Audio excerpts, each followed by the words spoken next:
Обвал грунта немалой высоты и несмолкаемый звук техники. Такая картина наблюдается в селе Арасадзых уже третьи сутки. Здесь в результате обильных дождей вечером 14 мая часть дороги засыпала землей и камнями. Оползень в селе Арасадзых перекрыл около 100 метров дороги. 18 домовладений оказались отрезанными от центра. Заблокированную трассу удалось расчистить частично, пока только для пешеходов. Сейчас ведутся масштабные работы для того, чтобы восстановить движение автомобилей.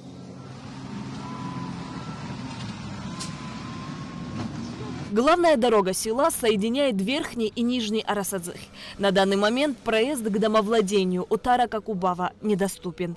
Коренной житель отметил, что оползни для села характерны, однако таких масштабов ранее не было. Утар-Какубава, как и другие жители, надеется, что расчистить территорию удастся в самые короткие сроки. Сейчас вот подъезжаем до этого места, значит, и пешком переходим. Не опасно пешком проходить по данному участку? Как больше, что делать придется, кому что надо, кому в город надо, что надо, придется проходить пешком можно пока.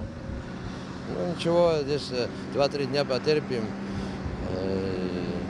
Я думаю, что все наладится, все будет нормально. Сегодня мы пешком провели детей отсюда, и вчера тоже так же. Мы поколениями здесь живем, мне 52 года, и я выше всех живу. Чуть далеко отсюда, километров 4, наверное.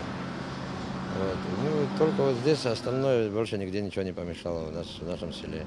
Оползень также снес опоры линии электропередачи, в связи с чем в селе сутки не было света.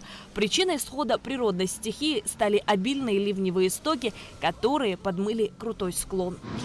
Позавчера вечером часиков 8 было. И там света не было у нас, и ребята поехали делать, там помогать на линию.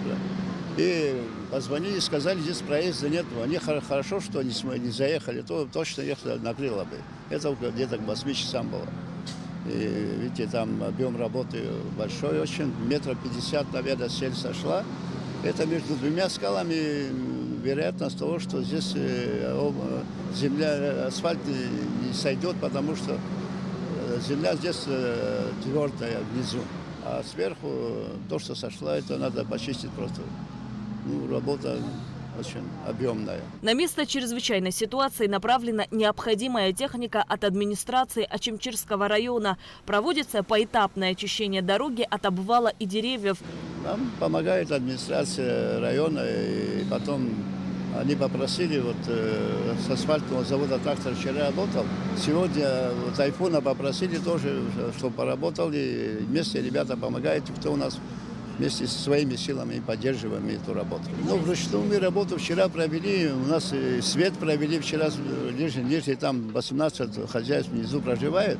У нас много дождя было, и за это такая проблема стала. У нас по дороге, когда вы видите, там местами есть проблемы, мы поставили ответственность. Я думаю, что эти тоже исправим.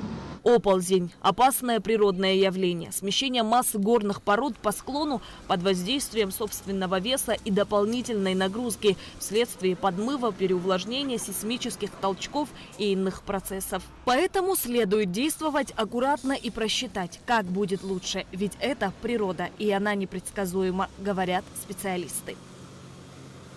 Шазина Ханагуа, Инал Гвинджи, Абхазское телевидение.